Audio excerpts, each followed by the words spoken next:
Good evening, everyone. Welcome. We're going to go ahead and get started now. And Larissa, if you don't mind making one more announcement to folks about the availability of Spanish tonight. Of course, thank you. Bienvenidos todos. Tenemos esta reunión con interpretación en español. En unos momentos les daremos todas las instrucciones sobre cómo pueden escuchar de manera simultánea esta reunión completamente en español. Thank you, Larissa. Thank you, Carolyn. We can go ahead and move forward and get folks into the meeting. So again, folks, welcome. Thank you for being here this evening. A few technical points before we get started. Please note that the meeting is being recorded, and we're going to spend some time in breakout rooms later, and that space will be recorded as well. And I will share what we're doing with that recording later on as well.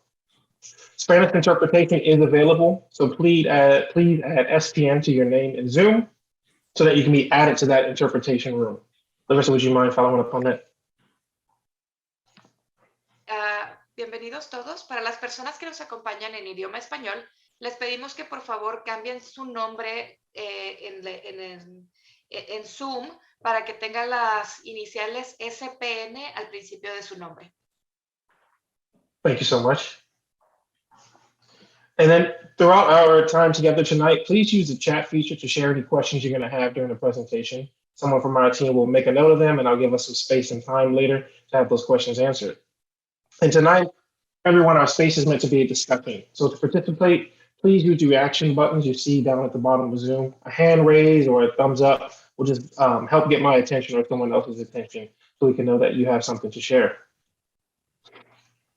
And I'll go ahead and introduce myself. I am Jai Turk. I'm here with the ASR team, and I'll be your moderator and facilitator for this meeting this evening. Thank you. It's a pleasure to be here. Thank you, Carolyn. We can go ahead and move forward. And so I'm going to welcome up Kevin Crichton. Just a moment to open the interpretation room for everyone. Yes. Thank you, Charlotte. Sorry, folks, give us a pause. All right. Off we go. Thank you. Thank you. And I'll do another pause here, folks, if it's give folks an opportunity, Larissa.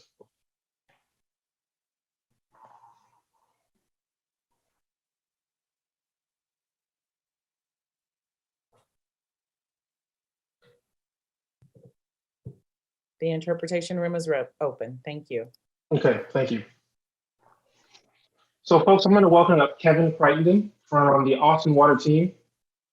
Kevin is the Assistant Director for Austin Water, and Kevin is responsible for their environmental and planning and development services programs. So, Kevin, if you don't mind coming up on the screen, sir, and introduce yourself to the group. All right. Good evening, everyone. I'd like to welcome you all here. So excited to have you join us this evening, and definitely want to thank you for taking time out of your busy schedules to participate with us this evening. Again, this is a first of a workshop of our Aquifer Storage and Recovery project. You'll hear the term ASR thrown out a lot this evening, I'm sure.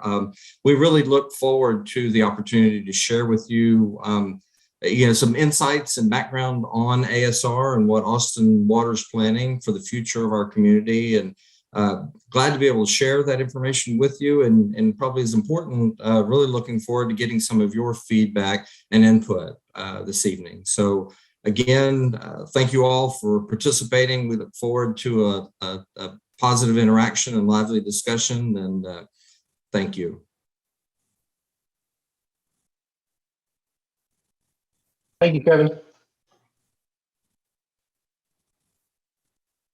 And you'll hear more from the folks on Austin Water in a moment, folks. So if interpretation, anyone is still needing that assistance, you'll open up the interpretation menu down at the bottom. Follow the instruction there on the screen. Please select Spanish as necessary.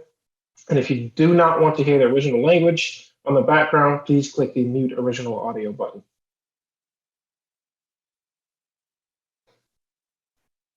So thank you. So I introduced Kevin and myself so far, but tonight I'm going to introduce a few more folks from the Austin Water team that are here. And those folks are going to share with you some information about the Aquifer Storage and Recovery project, which is what we're all here tonight about. And after we introduce you to the project, we're going to have some time for your Q&A. So any questions you may have throughout the presentation. And then we're going to have time in breakout sessions. And in those breakout sessions, we'll have a chance to ask you in smaller groups some very particular questions as it relates to the project and just as you as a person in your community and about the impacts that the project may have. And at the end of our meeting, we'll close out with next steps. We'll share where you can find more information, get updates, and whom you can contact about your various questions and concerns. So I'm going to introduce you to a few more folks from Austin Water. And in no particular order, I will introduce Helen Gerlach first. Helen is a professional engineer from Austin Water's Systems Planning Division. And relevant to the ASR project, the Aquifer Storage and Recovery project, she is the project manager. Helen, would you mind just waving to the folks?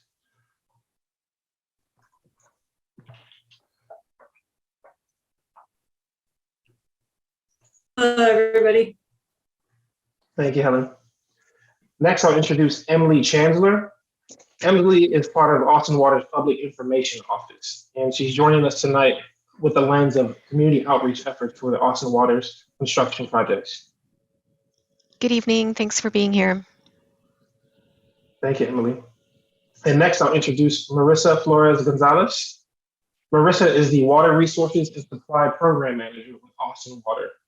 She's bringing experience working with local governments and utilities that has spanned across multiple water areas.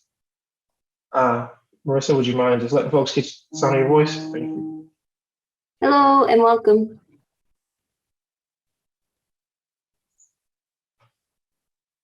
Thank you, Austin Water folks. And now, folks, to turn the lens on you all, we wanted to ask a few questions that we would hope you wouldn't mind answering in the chat room, just to give us a feel for who's here tonight, who's being represented. My first question for you all is, what county do you live in? What county do you live in? And feel free to just throw your answers in the chat. Thank you. Travis, Smith.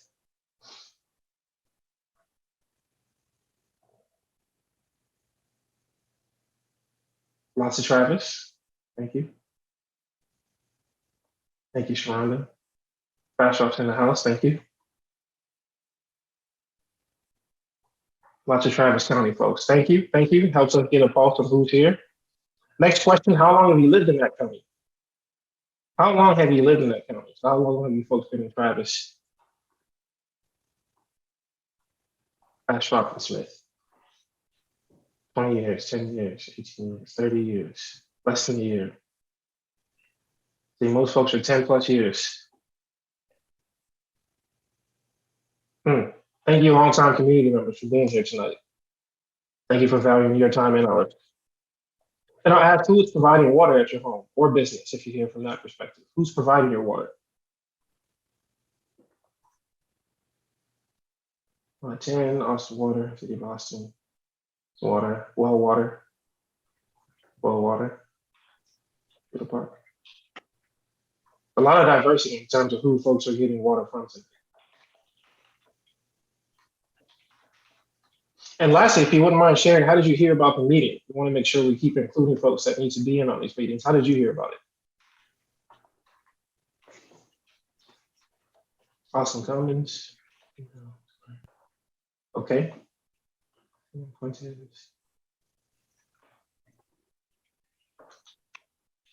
Good work.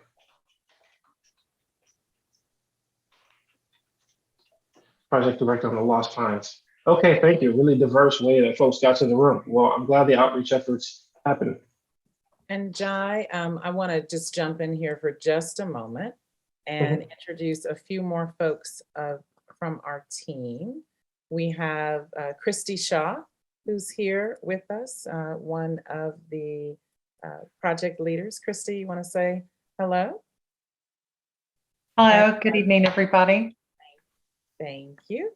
And I believe, Jai, I'm not sure if, did you introduce Teresa Lutz? Teresa has not been introduced. No. All right. Teresa Lutz, I'm looking for her so I can spotlight her. Hi. Oh, there she is. Teresa Lutz. Teresa Yep. Lutz leads planning for Austin Water. So welcome. Welcome, everyone. Thank you. Thank you so much. Thank you, Jai. Thank you. My apologies for missing you folks. And thank you all for getting to know, for helping us get to know you tonight and who's in the room. I'm actually going to transfer or turn this over to Christy, and she's going to get us started with the knowledge and information about the Aquifer Storage and Recovery Project. So Christy, I'll pass it to you. Great. Thank you, Jai. Thank you. My name is Christy Shaw, and I'm with HDR Engineering, and I'm supporting Austin Water on this important project. Aquifer Storage and Recovery, or ASR, is a water supply strategy to store available water for recovery and use when we need it the most. As shown in the graphic on the right-hand side of the screen, the ASR system stores treated water underground, where it's stored until it's needed for later times. And we'll talk a little bit more about how ASR systems work in a few minutes. In 2021, Austin Water began a study to determine if aquifers in this region are suitable for Austin Water's ASR project. This was a project that came about as a result of an extensive water forward process where Austin was looking at securing water supplies for the next 100 years. Other cities around the United States and here in Texas are already using ASR, including San Antonio, El Paso, and Kerrville. Now I'm going to pass it on to Emily to share the video that we created for Austin Water's project. Thank you, Christy. Now we have a 3-minute video that will give you an overview of ASR, and we can go ahead and roll that.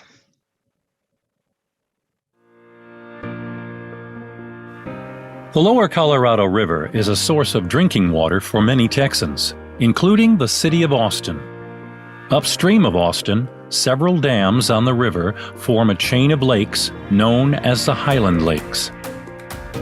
In 2008, a severe drought hit Central Texas.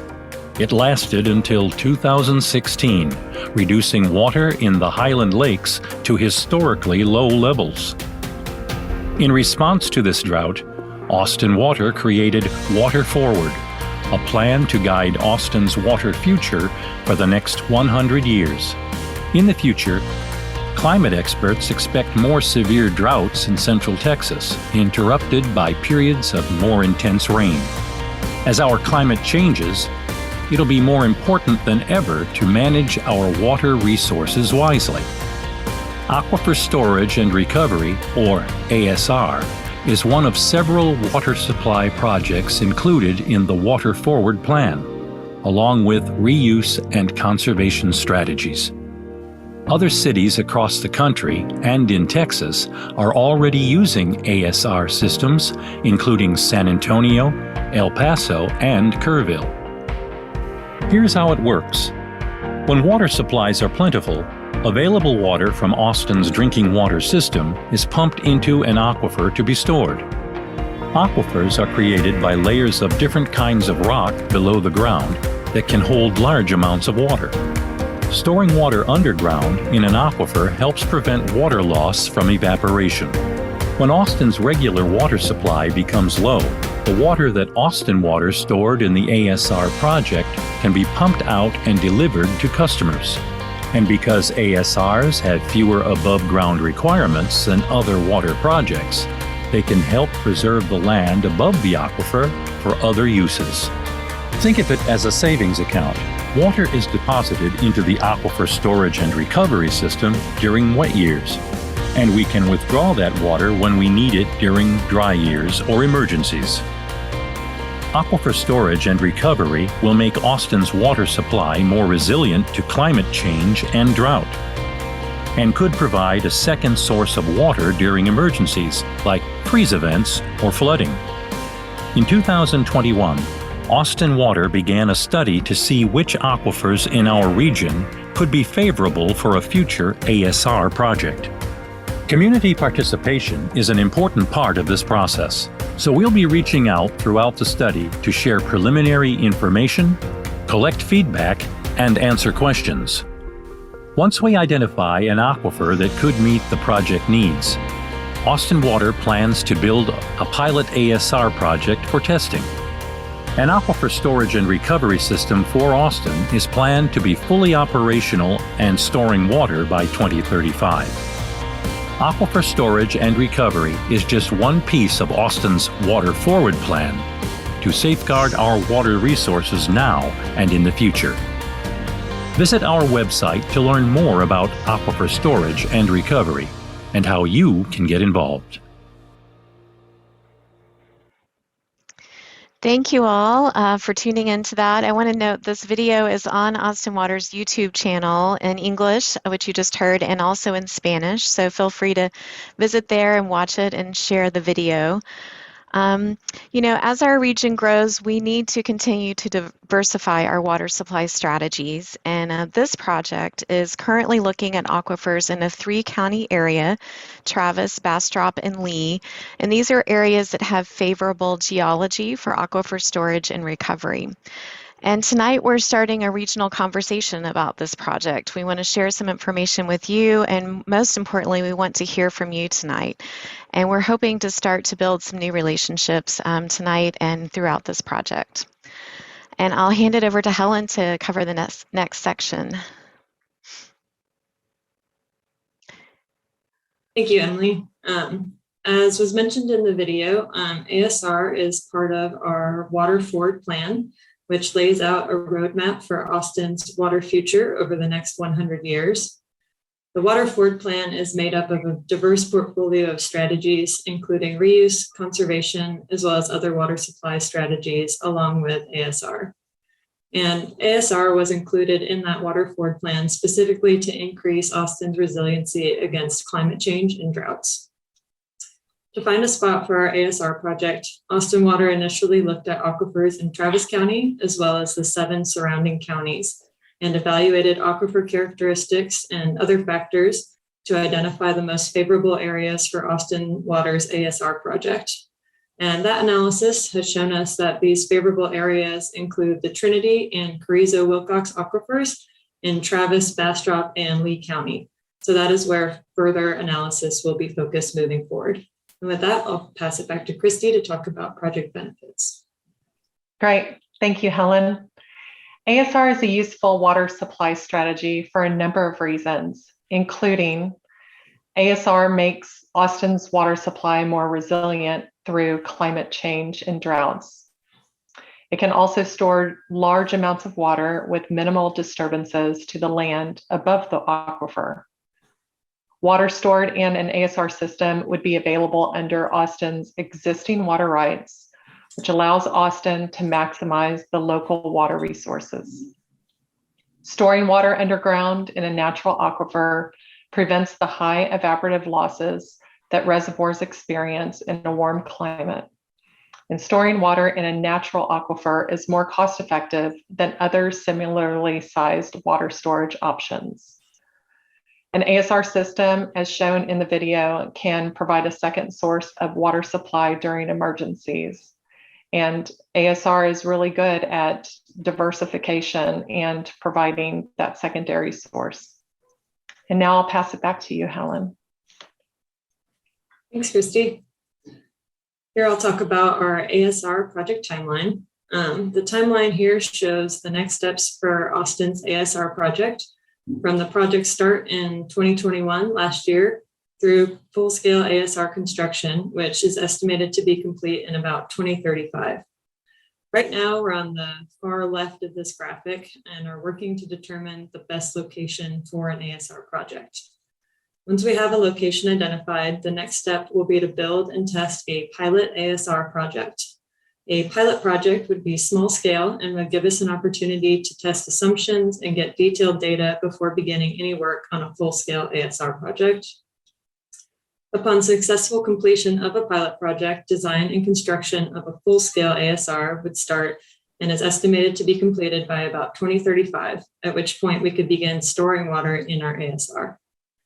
This timeline hopefully gives you a high-level look at the timing of this project and emphasizes that we are still in the very early stages and will be working with the community throughout the process to share updates and gather feedback.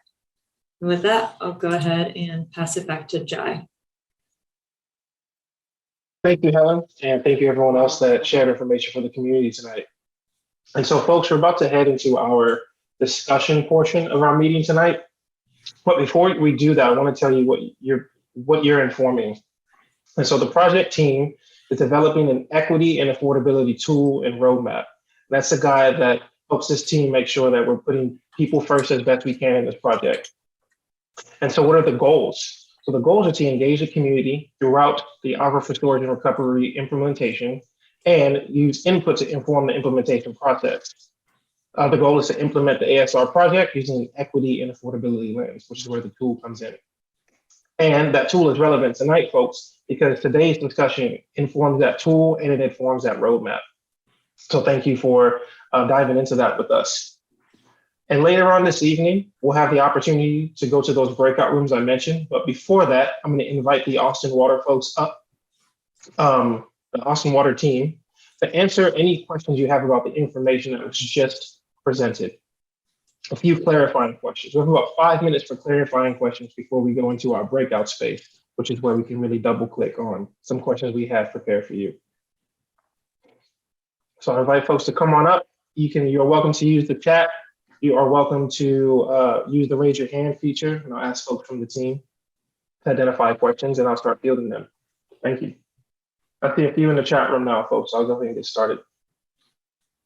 So one person asked, with the Texas rule of capture, how do you ensure that you can access the water stored before someone else does? How do we ensure that we can access the water stored before someone else does? I'll pass that to you, Helen. And for this portion, if we could get Carolyn to bring the screen down so we can share the faces of the folks who are going to be, there we go. Thank you, Carolyn. Okay, yeah, thank you for that question. It is an important priority for Austin Water to choose a location for the project that'll allow us to protect the water that we store. At this point, we haven't identified a specific strategy, but we're aware of the importance of protecting our stored water and are looking at multiple options. One example from other ASR projects in Texas is they purchased the land above their stored water to be able to protect the water, but were able to lease the land back out to farmers and ranchers so they could continue using the land above the aquifer. Thank you, Helen. I will move down to our next question. And that is, what is the scale of a pilot project's operations? What is the scale of a project's operations? Thanks. Yeah, maybe Christy, would you mind answering that question? Sure, absolutely.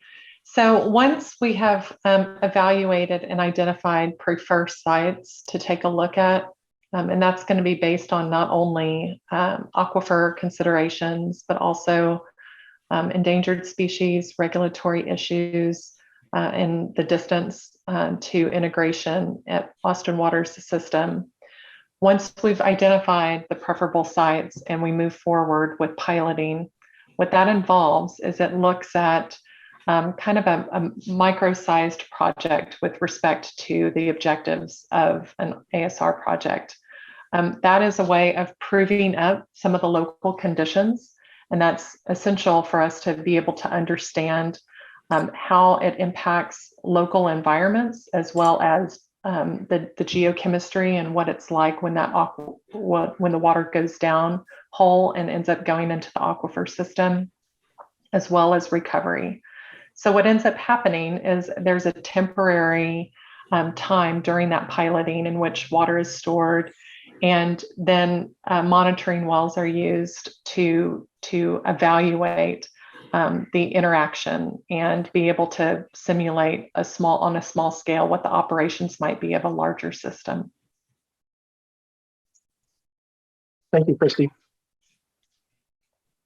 Folks, I see a few questions that are referring to the treatment of the water. So I asked if someone could speak to what's the quantity of water that Austin Water is planning on interacting with in this project, and if someone can speak to the treatment process.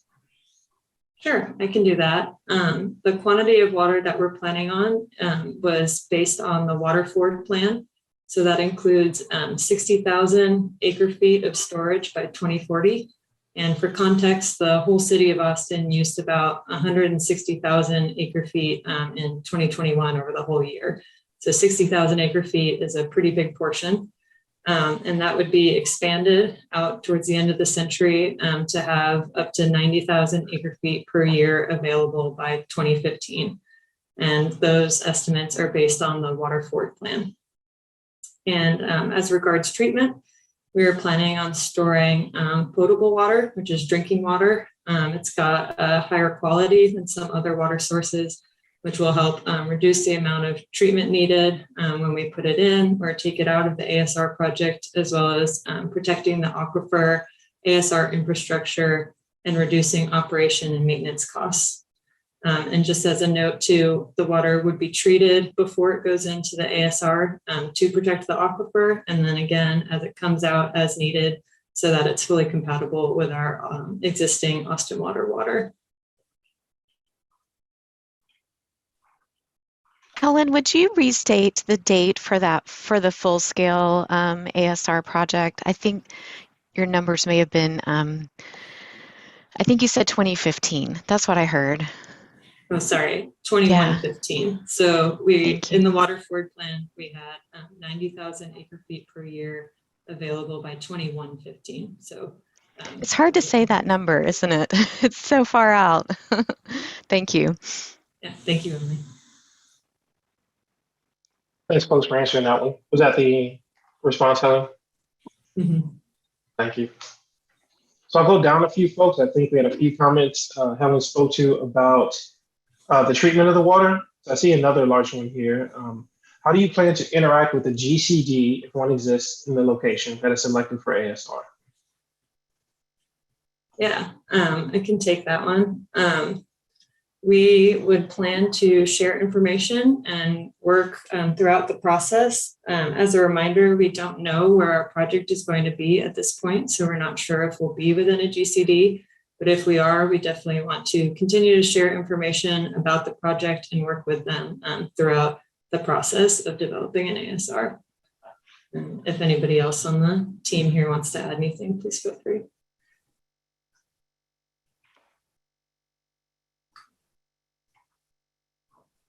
Thank you, Helen.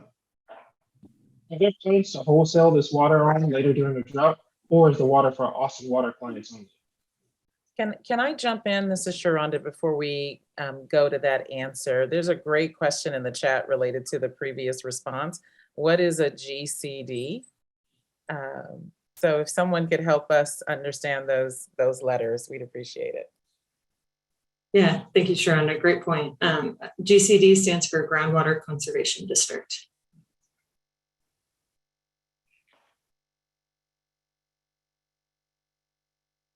And to answer the question Jai had posed earlier, this water is planned to, water recovered from the ASR would be sent back to the Austin Water distribution system, and it would be provided to Austin Water customers through our existing system. Thank you. And I didn't want to skip someone's question. I'm going to scroll back up, folks. Someone asked, Kermit, you asked about questions submitted via email before the start. Right, and we checked in the background. I have not seen your email, Kermit, apologies for that. And so if you don't mind either sharing your question now or putting it in the chat, we will be happy to try to answer it. Thank you, Kermit. So another question, folks, could the system be used to control flooding on area creeks, i.e. Onion Creek? So flood-based ASR isn't considered feasible due to infrastructure and storage requirements, as well as the cost needed. A different type of floodwater diversion and storage project would be needed for the type of capture and storage needed for those infrequent high flow events. And ASR is really a long-term drought strategy. Thank you, Helen. And are there examples of successful withdrawals in existing Texas ASR projects? Sure, yeah. Christy, would you want to speak to that? Sure. There are several ASR systems that are currently in operation. San Antonio has one, as well as Kerrville and El Paso. San Antonio, they test theirs periodically. They had originally started the project thinking that they would be using it more often, and conditions have been favorable, and they've been storing a good amount of water over a longer period of time. They are estimating, I believe, that they have 180,000 acre feet stored for drought conditions in the future. Thank you, Christy. We'll just keep continuing, folks. Please let me know in the chat if your questions could be elaborated on, but I think it's answering them. And so we'll continue with this one here that speaks to injection from oil and gas operations has caused earthquakes as well as subsidence or infiltration of the ground surface. Will your pilot address those types of issues? Will the pilot address those types of issues? Yeah, great question. Christy, would you mind answering that one? Sure. So one of the biggest differences between fracking operations and water supply associated with ASR and other projects is the distance in which you're taking that, and also the type of operations. So with fracking, you're sometimes going down 2,000 feet or so, or beyond that, sometimes even 20,000 feet. And then sending horizontal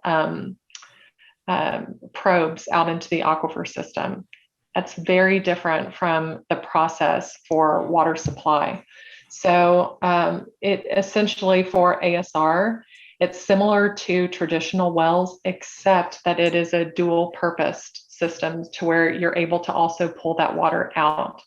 One key distinction, though, as part of this ASR project is that the water that's pulled out will be water that had been previously stored by Austin.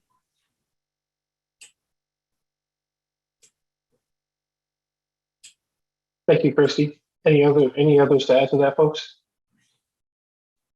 Okay, thank you. Kermit, I did want to give you the opportunity that we promised to have your question asked out loud. So if you don't mind unmuting. Okay, I'm sorry it took me a while to unmute a while ago, but all right.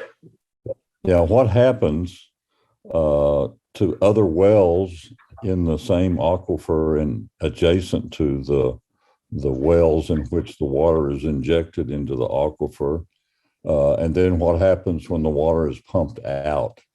I know that I depend upon my water well for my livelihood, and a big operation near, when they're pumping water, my well goes down. Now, it's not down to where I can't use it now, but it's possible for a big user to pump the water out from under your neighbors. What's being done in regard to this possibility or to prevent this for the ASR project? Thank you. Yeah, thank you so much for that question. I'll go ahead and give an answer, and then if anybody from my team wants to add to that, they can. So I just wanted to reiterate, Aquifer Storage and Recovery will never take out more water than was stored in the aquifer. So, we'll put water in and then we'll take our own water out, but we'll never be removing groundwater that was already in the aquifer. And at this point, since we haven't identified a specific location for the wellfield area, we don't have any data on specific effects to adjacent wells, but we know that this is a really important issue, and it's something we'll be considering as we move forward and gathering data on, especially as we're able to move in to this piloting phase. And I'll stop there and see if anybody else wants to add to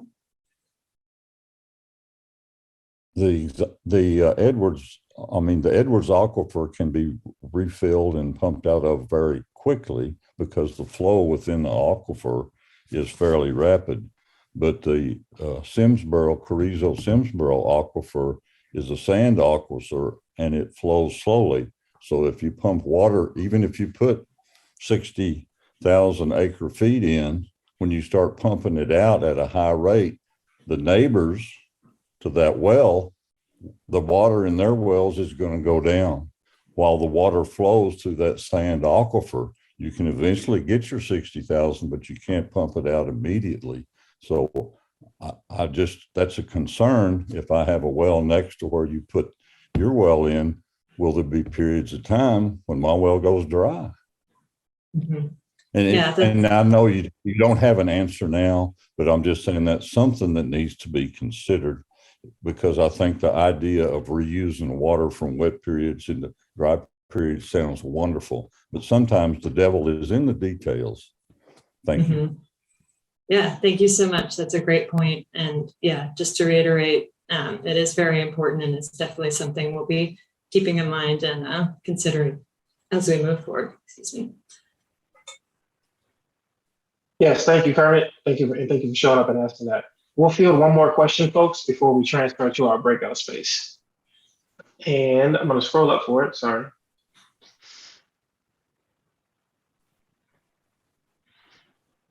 Oh, I'm sorry, folks. There's a lot in my chat. Is the stored water subject to the rule of capture as it's technically groundwater? Yes, so it is subject to the rule of capture, and that I think speaks to a previous question as well about how we protect our water, and just noting that it's a very important and a key consideration that we are able to protect the water that we store, given that it is subject to the rule of capture, and that as we identify locations, we'll be looking at different strategies to make sure that we are able to protect our water. Thank you, Helen. And thank all of you, Emily, Marissa, Christy. Thank you all for answering the community's questions.